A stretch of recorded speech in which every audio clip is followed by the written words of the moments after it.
Boa noite, irmãos, e a paz do Senhor Jesus. E só para justificar, assim como foi feito hoje pela manhã, vou reforçar aqui, o pastor não está presente, queridos. Já visto, ele está na igreja congregacional do bairro Jeremias, que é a congregacional Diamantina naquele bairro, e por essa razão ele não está conosco nesta noite, tá? Ele pediu que nós justificássemos. Eu quero convidar você, meu irmão, a abrir a sua Bíblia na carta de Paulo aos Colossenses, capítulo 1. Hoje pela manhã o diácono Lancaster esteve pregando no capítulo 2, e hoje iremos fazer a ministração no capítulo 1, verso 13 em diante.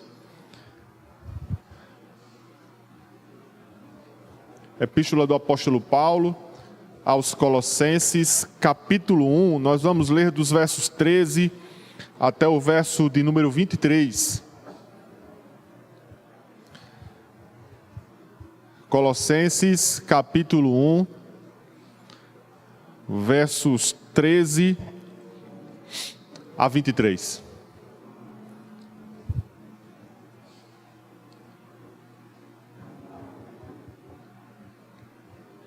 Nos diz assim a palavra do Senhor: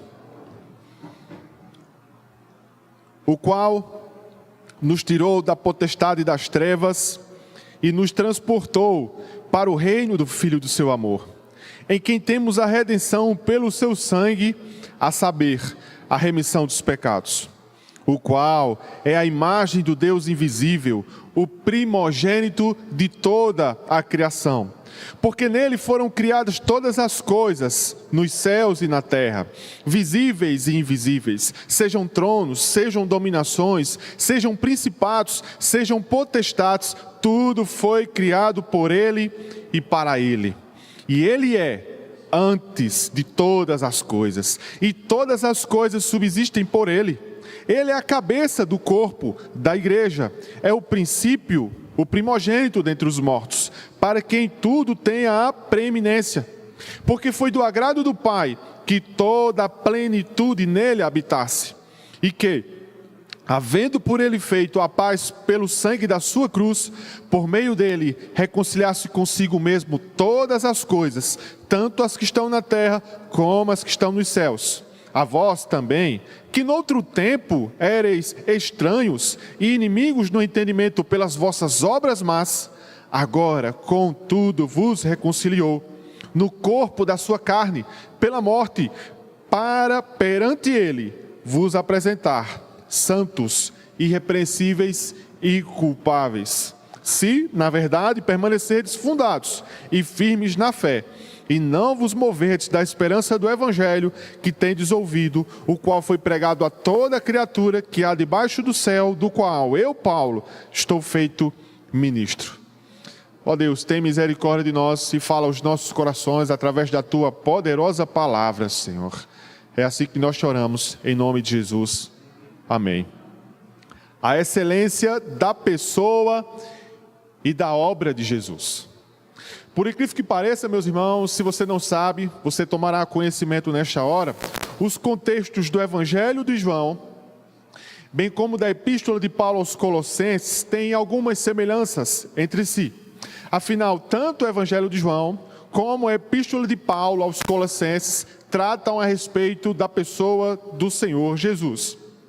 Entre essas semelhanças, meus irmãos, eu quero dar destaque ao fato de que havia um movimento recém-nascido, porém extremamente perigoso, que buscava diminuir, desconfigurar as qualidades e os atributos divinos e humanos de nosso Senhor Jesus. E que movimento é este? Gnosticismo, assim como hoje pela manhã também foi apresentado pelo diácono Lancaster. Gnosticismo, meus irmãos, é um termo que deriva da palavra grega gnosis, que significa conhecimento, saber. E este movimento ensinava que a salvação, ela se dava através do conhecimento. Portanto, quanto mais conhecimento você possuía, maior era a sua possibilidade de alcançar e de conquistar a salvação. Portanto, a salvação era algo restrito para os iluminados de mente. A salvação era um objeto apenas para aqueles que possuíam e detinham o conhecimento. Mas o gnosticismo, meus irmãos, também ensinava de que pelo fato de Deus ser santo e espírito, não poderia haver uma relação com a sua principal criação, que era o homem. Isto porque o homem é formado por matéria, e devido ao fato de ser constituído de matéria, de carne, ele é mau. E como resultado disto, não pode haver a relação entre Deus, que é santo e imaterial, como Lancaster falou hoje pela manhã, com nós, com essa natureza carnal, com a sua criatura, porque esta matéria ela é má. Mas o que era preciso então para que houvesse essa relação de Deus com as suas criaturas, como ensinavam os gnósticos? Segundo eles, meus irmãos, Deus teria enviado algumas emanações. Esta é a expressão que eles utilizavam, emanações. Eles chamavam de éons. Eram espécies, queridos, de pequenos deuses, para que pudesse fazer esta relação, mediar esta relação da criatura com o Criador e do Criador com a criatura. E entre essas emanações, que eles consideravam um pouco maior que os homens e menor que Deus, estava a pessoa do Senhor Jesus Cristo.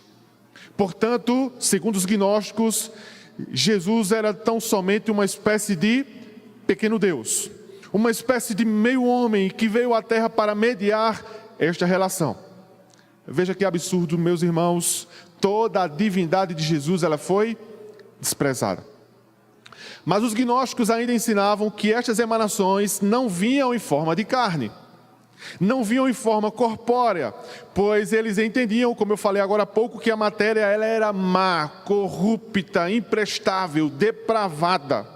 Portanto, essas emanações, estes éons, estes pequenos deuses, como ensinavam os gnósticos, afirmavam de que eles vinham em uma espécie de fantasma, sem um corpo físico, ou seja, eles sequer deixavam sombra ou rastros por onde passavam. Veja mais uma vez que absurdo. Se no início, como eu falei, a divindade de Jesus era desprezada, agora nós enxergamos de que a humanidade de Jesus também era desprezada. Portanto, este movimento, chamado gnosticismo, reduzia a pessoa de Jesus Cristo, como eu falei, a uma espécie de demiurgo, pequeno Deus, a um ser criado. E a resposta do apóstolo Paulo para refutar este perigoso movimento está no texto em questão. Paulo está nos apresentando, meus irmãos, neste parágrafo, a excelência da pessoa e da obra do Senhor Jesus Cristo. Portanto, para isto, eu os convido a deixar a sua Bíblia aberta no texto em que lemos, e verso por verso nós iremos mergulhar neste precioso texto que nos apresenta a excelência da pessoa e da obra de Jesus. No primeiro bloco, meus irmãos, deste sermão, nós iremos tratar a respeito da sua obra, ou seja, o que Jesus realizou e o que Jesus fez por nós. No segundo bloco, iremos tratar a respeito de sua pessoa, ou seja, a respeito de quem Cristo é. Portanto, em primeiro lugar, o que Cristo fez. Veja comigo o verso de número 13, meus irmãos, mais uma vez.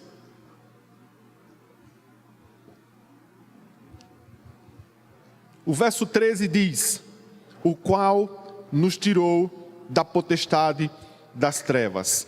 Cristo, meus irmãos, nos libertou do império do mal. Você pode dizer amém? Meus irmãos, não há dúvidas de que existe o império do mal. Um governo maligno que age no mundo e que, diga-se passagem, é dirigido, organizado e muito bem pensado e arquitetado por Satanás, o nosso adversário. É um modelo de governo, meus irmãos, que vive em total oposição a Deus. E o homem sem Cristo é escravo e sujeito deste mundo maligno. E se Cristo não o libertar, na vida futura, ele também continuará escravo e preso neste mesmo império de morte. Isto se dá, meus irmãos, porque o homem, através de seus próprios esforços, é absolutamente incapaz de se libertar deste mundo cativo. O homem é impotente, incapaz de buscar libertação para si. E esta, meus irmãos, era a condição de cada um destes indivíduos que aqui estão nesta noite. Nós éramos escravos deste mundo, meus irmãos. Nós éramos escravos de Satanás. A minha e a sua condição, meus irmãos, era absolutamente miserável. É preciso que nós sempre nos lembremos disto, meus irmãos, porque não havia absolutamente nenhuma esperança para nós, porque nós estávamos acorrentados aos nossos próprios pecados, cobiças e desejos. Por conta desta terrível condição, meus irmãos, nós no passado criamos os nossos próprios ídolos. Por conta desta terrível condição em que nós nos encontrávamos, nós nos entregávamos a toda sorte de pecados. Por conta desta terrível condições, meus irmãos, nós éramos por nascimento inimigos de Deus. Mas para nossa alegria, queridos, e contentamento, através dos esforços de Cristo, nós fomos libertos de todo o mal. E hoje nós nos encontramos em um outro império. Amém? Isto porque Cristo pagou o preço por nós através do seu precioso sangue. Cristo enfrentou a dor física e a morte para que pudéssemos ser salvos. Jesus Cristo enfrentou a dor de carregar os nossos pecados, suportando toda a ira de Deus sobre si. Ele se colocou em nosso lugar. Ele se fez como nosso representante, queridos. E é por isso, como temos aprendido na Epístola aos Hebreus, que Jesus é maior do que os anjos. É por isso que estamos aprendendo na Epístola aos Hebreus que Jesus é maior do que Moisés. É por isso que nós estamos aprendendo domingo a domingo que Jesus, meus irmãos, é maior que Melquisedeque. Jesus, meus irmãos, é infinitamente superior a todos, como as Escrituras nos apresentam, porque Ele é o libertador das nossas almas. Mas em segundo lugar, meus irmãos, o que ainda Cristo fez por nós? Esta grande verdade está ainda no verso de número 13, na segunda parte, que diz: e nos transportou para o reino do Filho do seu amor. A palavra transportou, meus irmãos, utilizada por Paulo aqui neste texto, traz-nos a ideia de transferir, remover, provocar completa mudança no seu estado. Para que isto, meus irmãos, se torne mais claro à nossa mente, eu preciso lembrá-los que no mundo antigo, quando um império obtinha vitória sobre um outro império, havia o costume de fazer o quê? Transferir, de mudar aquela população inteira para um outro império, mudando e transferindo aquela população de lugar. Você vai se lembrar que isto aconteceu, meus irmãos, com o Reino do Norte, quando foi invadido pela Síria. Isto também aconteceu com o povo de Jerusalém, no Reino do Sul, quando foram levados até a Babilônia.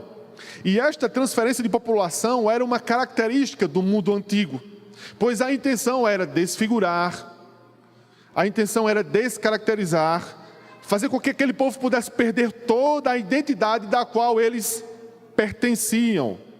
De igual modo, meus irmãos, aconteceu conosco. Sem que fizéssemos absolutamente nada, nós fomos transferidos de uma esfera espiritual para um outro plano espiritual, meus irmãos.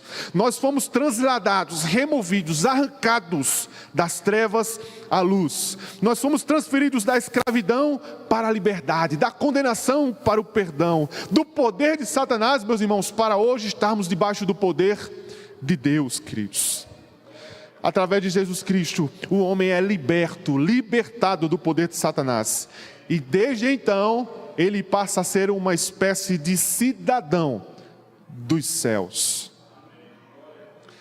Assim como os conquistadores terrestres transportavam os cidadãos do país conquistado a um outro país, como eu falei, com o objetivo de que eles perdessem aquela identidade do reino a qual eles pertenciam, meus irmãos, assim também Deus, em seu amor, através de Jesus Cristo, translada, transfere, remove os homens do reino de pecado e de trevas para um reino de santidade, de luz, de amor, a fim de que nós pudéssemos perder aquela velha identidade de pecador que nós tínhamos e recebêssemos um novo sobrenome, um novo nome, uma nova identidade, da qual nós agora somos chamados de filhos de Deus. O comentarista, meus irmãos, bíblico, a respeito deste verso, afirma o seguinte: Deus nos tirou do reino obscuro das ideias falsas e imaginárias, para introduzir-nos na terra banhada pelo sol do conhecimento claro. Tirou-nos da esfera dos desejos pervertidos ao bem-aventurado reino dos anelos santos. Arrancou-nos da miserável masmorra de cadeias intoleráveis e dolorosos lamentos ao palácio de uma liberdade gloriosa e de belíssimas canções. Entretanto, queridos, é importante que se diga de que Ele não nos liberta e não nos deixa à própria sorte, mas Ele nos liberta e nos torna seus súditos e seguidores amados. Afinal, uma nova identidade foi criada. Como eu falei, nós recebemos um novo documento, porque aquele velho documento ele foi totalmente destruído. Portanto, Ele nos liberta para que não sejamos autônomos, donos das nossas próprias vidas, como antes vivíamos. Mas Ele nos liberta, meus irmãos, para que nós nos tornemos escravos dEle mesmo. Mas não é uma liberdade estranha. É uma liberdade agradável, meus irmãos. Nós somos libertos para seguirmos sob os cuidados de um novo Senhor. E este Senhor que agora rege, domina e governa as nossas vidas, como temos aprendido, não é alguém que possa se compadecer das nossas fraquezas. Não é um tirano, meus irmãos, que está à frente de nós. Não é um déspota, não é um homem mau, mas é um Senhor que é amoroso, que é compassivo, misericordioso, que nos tornou seus próprios filhos. Em terceiro lugar, meus irmãos, o que Cristo fez por nós? Veja essa verdade no verso de número 14. Em quem temos a redenção pelo seu sangue, a saber, a remissão dos pecados. Cristo nos resgatou através de seu sangue. Nos dias do apóstolo Paulo, meus irmãos, havia uma espécie de livre comércio para a compra, a venda e a negociação de escravos. E a palavra utilizada por Paulo aqui, meus irmãos, é redenção. Ou seja, é o ato de comprar um escravo, ou libertá-lo mediante o pagamento. Portanto, queridos, redenção seria a mesma coisa, ou é a mesma coisa, que resgate. E no que tange a nossa redenção, no que tange ao nosso resgate e a nossa libertação, meus irmãos, é por demais importante nós nos lembrarmos de que este altíssimo preço não foi pago a Satanás, como alguns pensam, para que Satanás assim pudesse nos libertar deste domínio das trevas. Nós saímos do império do qual ele era o Senhor para um outro reino, mas mediante o pagamento do sangue de Cristo para o próprio Deus, meus irmãos. O próprio Jesus paga o resgate para o seu Pai. E esta libertação de domínio, meus irmãos, este transporte e esta mudança de reinos só pode ser possível e ela só aconteceu porque foi com pagamento de sangue por nós. Houve um derramamento de um sangue de um inocente em nosso favor. E para o que isto aponta, meus irmãos? Isto nos aponta para a ideia de um sacrifício substitutivo que sempre era exigido, conforme nós lemos no Antigo Testamento, para que pudesse haver a remissão da culpa, o perdão dos pecados. Houve uma espécie de troca, queridos, pois a Bíblia afirma em 2 Coríntios capítulo 5, verso 21, que aquele que não conheceu o pecado, ele o fez pecado por nós, para que nele fôssemos feito justiça de Deus. Portanto, Paulo está dizendo, meus irmãos, que nós fomos libertos, nós fomos salvos e reconciliados com Cristo, mediante a substituição, mediante o sacrifício e mediante a morte do Filho de Deus em nosso favor. Com isso, meus irmãos, Deus apagou, anulou toda a dívida que nós tínhamos para com Ele, cravando-o na cruz, removendo então esta ira contra nós, dando-nos assim o perdão e a remissão de todos os pecados. Amém?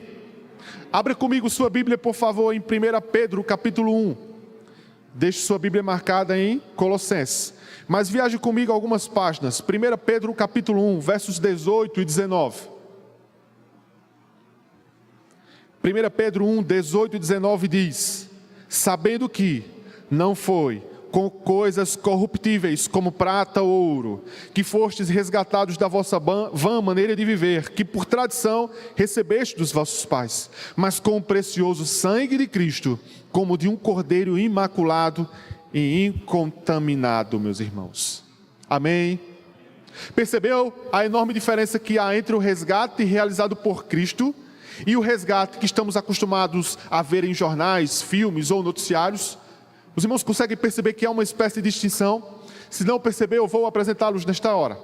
O resgate, meus irmãos, que conhecemos, do qual estamos acostumados a visualizar, como eu falei, em jornais, em filmes ou qualquer outro meio de comunicação, ele é um sucesso e ele é bem sucedido quando algumas coisas acontecem. Em primeiro lugar, quando todos saem vivos. Ou seja, quando ninguém tem que morrer pela vítima sequestrada. Na verdade, este resgate foi um sucesso. Mas em segundo lugar, este resgate também é um sucesso, meus irmãos, quando todas as pessoas envolvidas, elas são libertas. A liberdade para todos.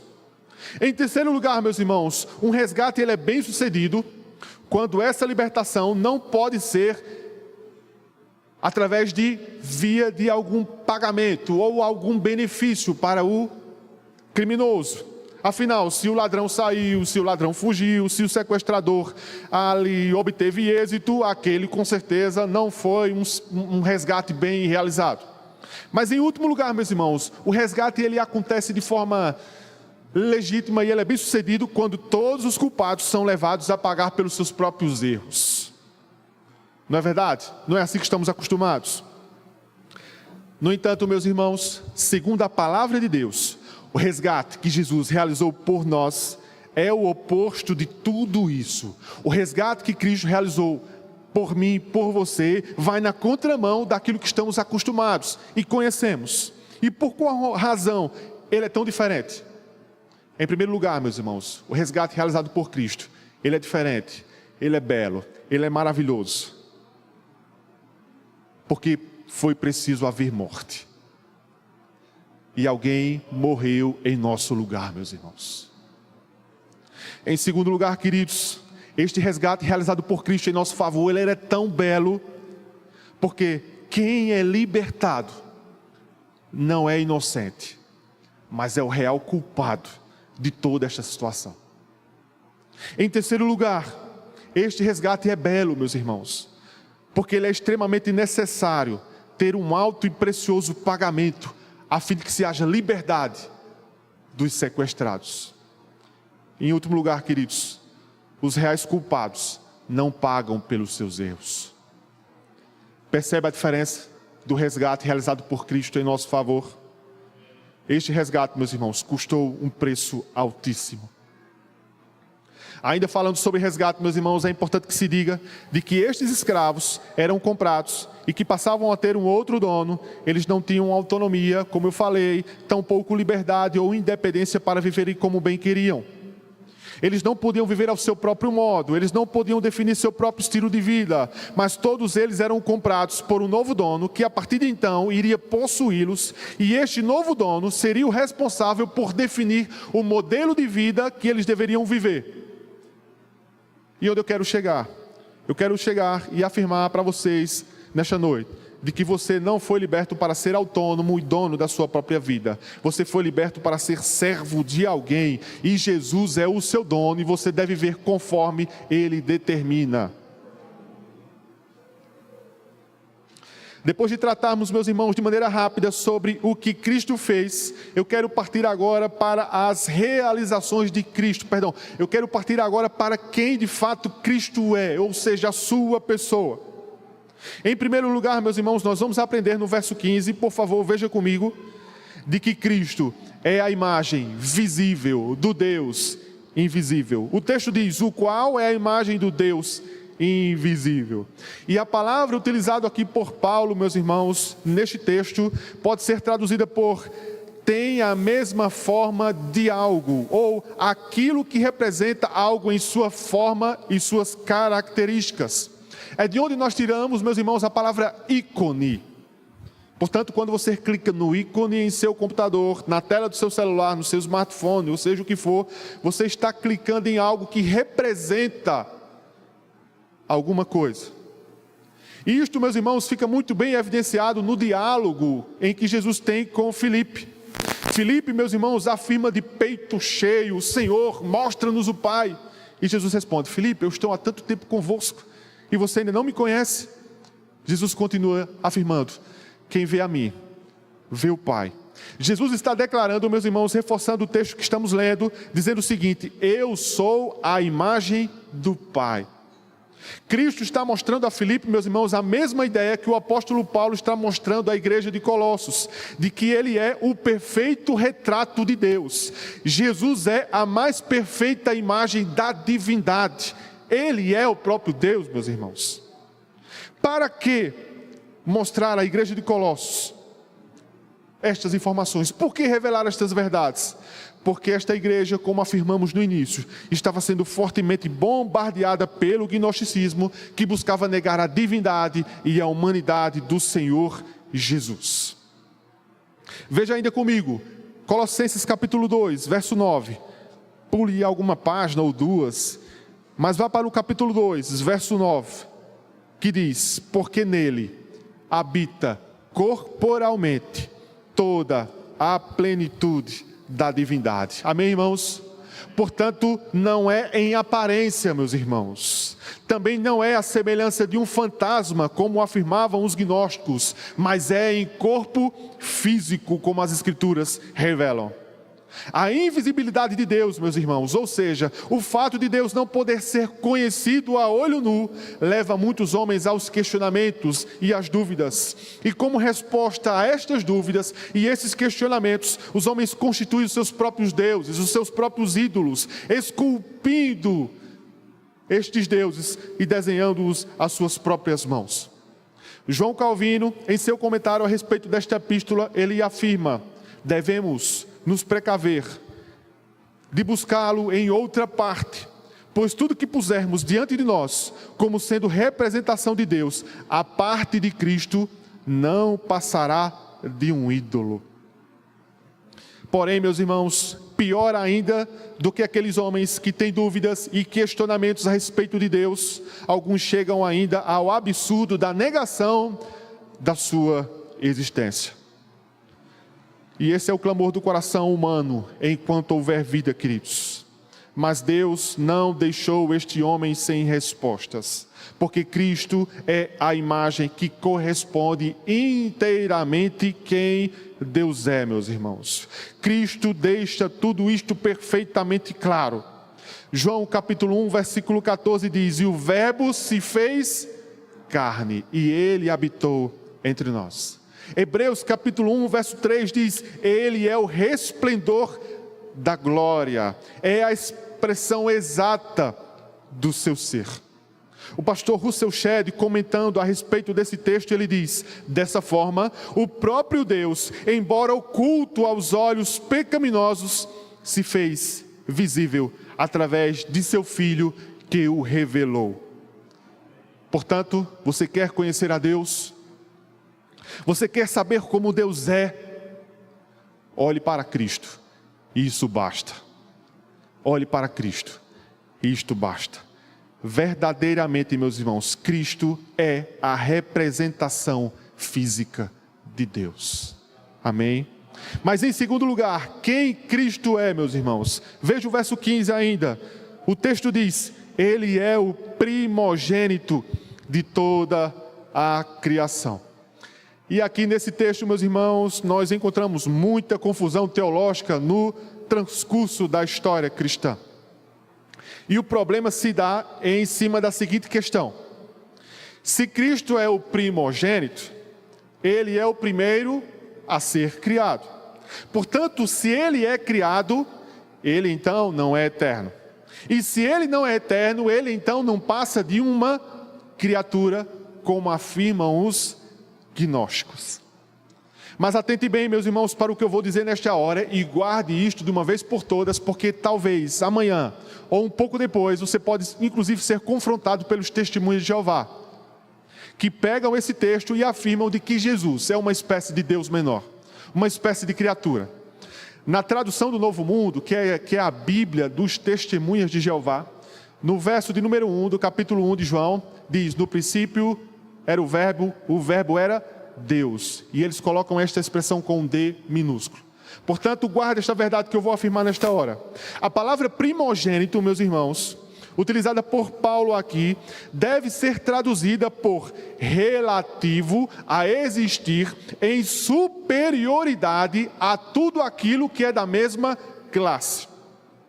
Ou seja, a palavra primogênito, meus irmãos, não tem a ver apenas com aquele que nasce primeiro, mas com aquele que tem supremacia, preeminência, superioridade em relação aos demais. Ainda não fui claro? Vou tornar isso claro à sua mente. Quem era o filho mais velho de Isaac, meus irmãos? Esaú ou Jacó? Esaú, como sabemos. Mas quem recebeu a primogenitura? Jacó. José, meus irmãos, também não era o primogênito, mas José recebeu o direito à primogenitura. José recebeu a preeminência sobre seus irmãos. Davi e Salomão, meus irmãos, também não eram primogênitos, todavia eles receberam o direito à primogenitura. Isto porque, meus irmãos, primogenitura na Bíblia não implica dizer apenas em primeiro, mas sim aquele que tem preeminência, aquele que tem vantagem, aquele que é distinto, aquele que é superior, aquele que tem posição de destaque. Portanto, meus irmãos, Jesus não é mais um entre os inúmeros éons, ou seres semelhantes que vieram à terra a fim de religar o homem que é feito de carne, à suprema divindade que é feita de espírito. Jesus é Deus e Jesus é homem. Amém, irmãos? E como sendo Deus, Ele não é criado, como afirmam os gnósticos e como ainda defendem os testemunhas de Jeová. Jesus, meus irmãos, é supremo, distinto e absolutamente superior a todos. João capítulo 1, verso 1, como eu li, nos diz: no princípio já existia o verbo, e o verbo estava com Deus, e o verbo já existia como Deus. Ele estava no princípio com Deus. Todas as coisas foram feitas por Ele, e sem Ele nada do que foi feito se fez. Jesus é supremo e distinto de todos, meus irmãos. Mas ainda conforme o verso de número 16, veja comigo: porque nele foram criadas todas as coisas que há nos céus e na terra, visíveis e invisíveis, sejam tronos, sejam dominações, sejam principados, sejam potestades, tudo foi criado por ele e para ele. Quem Cristo é, meus irmãos? Cristo é o autor de todas as coisas. O verso 16, meus irmãos, declara de maneira enfática que tudo, absolutamente tudo, foi criado por Ele e para Ele. Você pode dizer amém? O capítulo 1, meus irmãos, verso 3 do Evangelho de João diz que todas as coisas foram feitas por Ele, e sem Ele nada do que foi feito se fez. Tudo que há, meus irmãos, tudo que existe, ainda que sejam coisas das quais os nossos olhos não possam enxergar, tudo isto foi maravilhosamente moldado, arquitetado, pensado pelo Senhor Jesus, meus irmãos. Cristo é o maior de todos os artesãos de destaque, meus irmãos, desta terra. Alguém já comentou: não tem Aleijadinho, não tem Tarsila do Amaral, meus irmãos, que se compare a Cristo. Você pode dizer amém? Cristo é o Criador de todas as coisas, meus queridos. Mas ainda conforme o verso 17, Ele é antes de todas as coisas. E o que o texto quer nos dizer no verso 17? O texto quer nos colocar, meus irmãos, e nos apresentar de que Jesus é distinto do tempo, pois Ele é sem início e sem fim. Como afirmam as Escrituras, Ele é o Alfa e o Ômega. E esse, meus irmãos, é um dos atributos divinos talvez mais difíceis de se entender. Isso se dá porque nós, seres humanos, estamos presos, meus irmãos, a duas categorias das quais nós ainda não poderemos fugir: o tempo e o espaço. Todavia, quando falamos a respeito do atributo da eternidade em Jesus, meus irmãos, nós não podemos enquadrá-lo nas mesmas categorias e medidas que nós. Pois Cristo, bem como a pessoa do Pai, do Filho e do Espírito, meus irmãos, não estão sujeitos e presos às mesmas categorias espaciais e temporais das quais estamos presos. Jesus é eterno, meus irmãos. Ele não tem origem no tempo, como defendiam os gnósticos. Ele não é um ser criado, como afirmam os testemunhos de Jeová. Ele pré-existe a tudo que nós vemos e que nós conhecemos, meus irmãos. Jesus é eterno. Em quinto lugar, meus irmãos, conforme ainda o verso de número 17, nós aprendemos de que Ele é o sustentador de todas as coisas. O texto bíblico, meus irmãos, está nos informando de que nele tudo subsiste. E o que isto significa?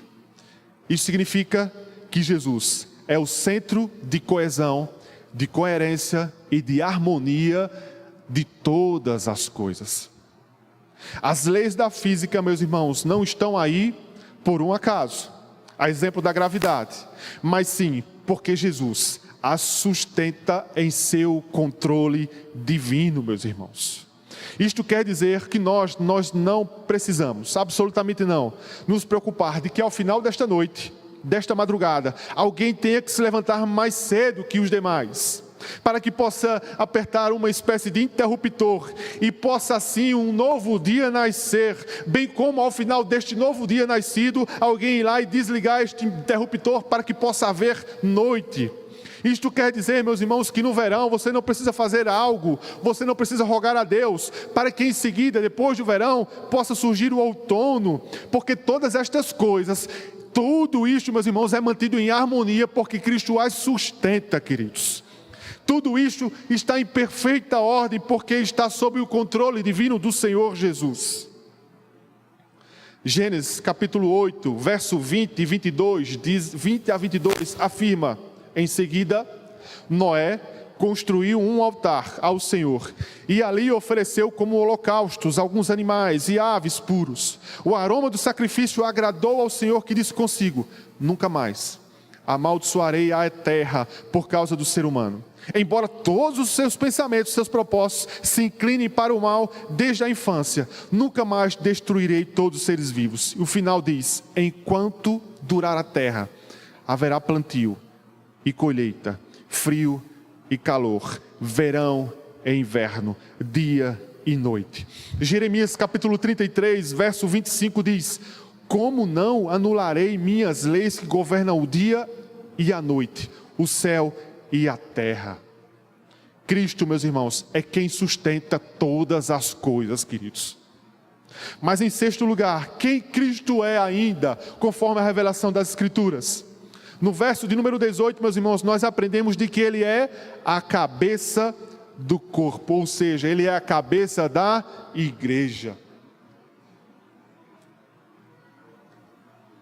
A palavra cabeça, meus irmãos, pode ser traduzida por alguém de posição superior, alguém de um status preeminente, ou alguém ainda supremo, que tem a função de mandar, de ordenar. E Cristo, meus irmãos, tem esta prerrogativa sobre a igreja. A igreja pertence a Cristo, meus irmãos. Jesus é o dono da sua igreja. A igreja não é de homem nenhum, independente do seu cargo ou título ou ofício que ele exerça sobre ela. A igreja, meus irmãos, não é um organismo do qual o seu dono é um homem. O pastor Russell Shedd, comentando a respeito desse texto, disse: Cristo e não a igreja, muito menos sua hierarquia, é o Senhor, o cabeça. Isto objetiva enfatizar que somente Jesus Cristo tem o direito de dirigir, e não o pastor ou a congregação, não o bispo nem o papa, mas somente Cristo sozinho, meus irmãos. Assim como o corpo sem cabeça não pode ter vida, uma igreja sem Cristo não pode ser uma igreja, meus irmãos. Ela pode ser qualquer coisa. Um clube, uma associação, uma entidade, uma cooperativa, uma reunião de amigos. Porém jamais ela será uma igreja. Se Cristo não é o cabeça da igreja, não podemos dizer outra coisa, senão que ela não tem vida e que esta igreja está devidamente morta. O pastor Hernandes Dias Lopes, comentando a respeito desse texto, disse: quanto mais a igreja está sujeita a Cristo, mais livre, saudável e feliz ela é. Muitas igrejas, irmãos, e ministérios têm sucumbido porque os homens têm tomado para si aquilo que pertence somente a Cristo como proprietário eterno. A igreja, meus irmãos, não tem vários donos. A igreja não tem vários senhores. A igreja só tem um único dono e um único Senhor, e que se chama Jesus Cristo. Ainda é importante, irmãos, afirmar que assim como o corpo, que é servo da cabeça, da mente e do cérebro, e este corpo move-se ao mandato e às ordens desta cabeça, e sem esta cabeça, este corpo ele é impotente e ele é morto, de igual modo Jesus Cristo é o cabeça e o Senhor quem guia, quem rege, quem dirige, quem comanda e quem domina a igreja. Cada palavra, cada ação da igreja devem ser ordenados e dirigidos tão somente por Ele. Jesus é o cabeça, e em razão de sua morte e ressurreição, pois é através dessa ressurreição que existimos e também passamos a constituir esta igreja, o seu corpo. Porque se Cristo, como cabeça dela, não tivesse ressuscitado, obviamente, nós também não teríamos uma igreja. O pastor Hernandes Dias Lopes afirma: o sepulcro vazio é o berço onde nasceu a igreja. Isso se dá, meus irmãos, conforme o verso 18, que diz que Ele é o primogênito dentre os mortos. Ou seja, o fato de Cristo ter vencido a morte, abriu-se o caminho para muitos dos filhos de Deus, que serão devidamente conduzidos pelo Espírito Santo em direção à vida eterna. Afinal, Ele mesmo afirmou: eu sou a ressurreição e a vida, e quem crê em mim, ainda que morto, viverá. Mas em sétimo lugar, meus irmãos, conforme o verso de número 19, nós aprendemos de que Cristo, Ele é plenamente Deus. O verso 19 diz: porque foi do agrado do Pai que toda a plenitude nele habitasse. Tudo, meus irmãos, quanto Deus é, absolutamente tudo, habita em Cristo, como assim já afirmamos. Toda a sorte, meus irmãos, de atributos, de qualidades e poderes divinos habitam corporalmente na pessoa de Jesus Cristo. Isto, meus irmãos, é um tapa na cara dos gnósticos, que afirmavam que Jesus era uma espécie de pequeno Deus, um demiurgo, um pequeno éon. Estes atributos, meus irmãos divinos, esta grande soma de poderes que habita em Jesus, todas estas coisas não foram adicionadas, acrescidas ao seu ser, como se nenhum destes elementos divinos houvessem antes nele. Pelo contrário, todas estas coisas sempre foram parte permanente da essência divina de Jesus. Como lemos no capítulo 2, verso 9, porque nele, corporalmente, toda a plenitude de Deus habita. Ou seja, Jesus é Deus, Jesus é Deus, Jesus é Deus, meus irmãos. Então somente alguém que fosse plenamente Deus e também plenamente homem, para que pudesse fazer com que pecadores rebeldes como eu e você pudessem ser religados de volta a Deus. Afinal, o verso 20 nos confirma isto: e que havendo por ele feito a paz pelo sangue da sua cruz, por meio dele, reconciliasse consigo mesmo todas as coisas, tanto as que estão na terra como as que estão nos céus. Literalmente, meus irmãos, houve um restabelecimento de relações que anteriormente foram rompidas. As coisas mudaram, meus irmãos, da inimizade para a amizade. E como está claro, esta bendita reconciliação não partiu de mim, não partiu de você, mas ela teve uma iniciativa divina, ela partiu do próprio Cristo, que é homem e que é Deus, meus irmãos. Esta bendita reconciliação, meus irmãos, foi alcançada através dos esforços de Cristo, que é a fonte de toda a reconciliação. Esta maravilhosa reconciliação, meus irmãos, teve o objetivo de, no passado, nos trazer paz com Deus. Conforme o verso 21, veja comigo. A vós também, que noutro tempo eram estranhos, inimigos do entendimento, pelas vossas obras más, agora contudo, ele vos reconciliou. O pastor Russell Shedd, ainda comentando sobre esse texto, afirma: éramos alienados, cidadãos de outra potência que nos mobilizara contra a autoridade de Deus. Essa alienação e hostilidade contra Deus era um resultado de uma persuasão de Satanás, que levara suas mentes e imaginação a concluírem que as obras malignas estavam certas. Se no passado nós fomos religados, no presente, meus irmãos, esta religação, esta reconciliação tem o objetivo de nos santificar. No passado nos religou, no presente ela nos santifica. Veja o verso de número 22. No corpo da sua carne, pela morte, para perante ele vos apresentar santos, irrepreensíveis e inculpáveis. Santos, separados, irrepreensíveis, livres de qualquer acusação, inculpáveis, sem mancha nenhuma.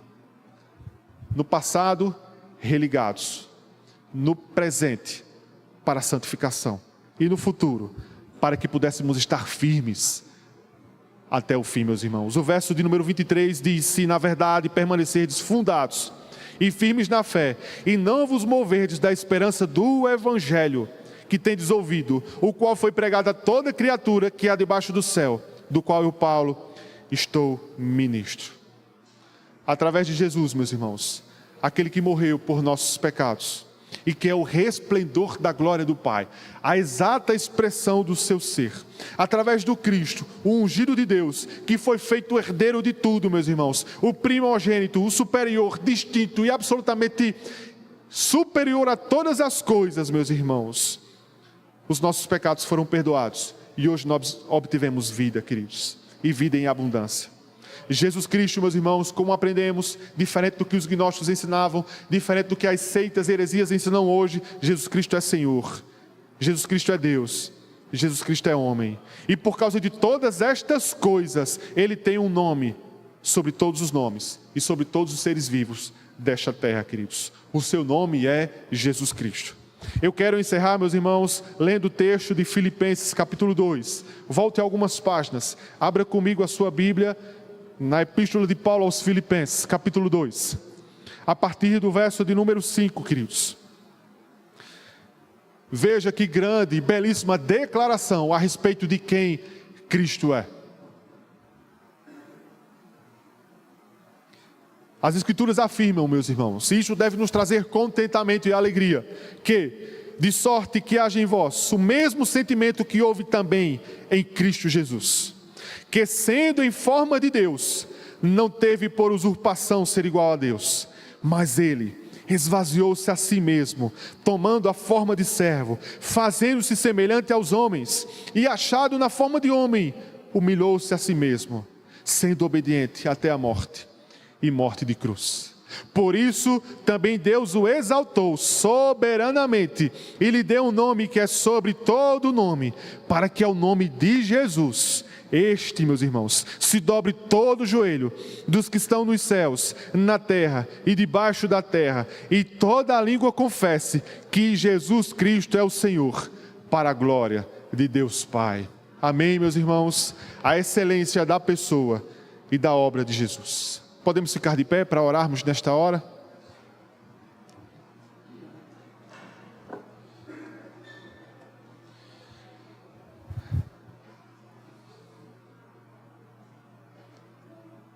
Senhor, nós te glorificamos. Nós te exaltamos, ó Deus. Porque não há outro Deus como tu, Pai. Tu és belíssimo. Tu és adorável, Pai. Nós sentimos a Tua presença através do Teu bendito Espírito que habita em nós. Nós te louvamos, Senhor, por Tua morte na cruz, por Teu amor incondicional. Nós que éramos rebeldes, nós que éramos Teus inimigos, mas o Senhor nos adotou, nos recebeu como filhos amados. O Senhor nos deu uma nova identidade. O Senhor nos deu um novo nome. O Senhor pagou toda a nossa dívida. E nós te amamos profundamente, Senhor. Nós te glorificamos, conforme lemos nas Escrituras. Porque, Senhor, através de tudo isto, Tu és superior, distinto, adorado e exaltado por todos os Teus seres criados. Tu não és um Deus menor. Tu não és uma pequena criatura. Tu és Deus, Senhor e homem sobre nós. E nós te glorificamos, Senhor. Nós te exaltamos nesta noite, em nome de teu Filho Jesus. Amém.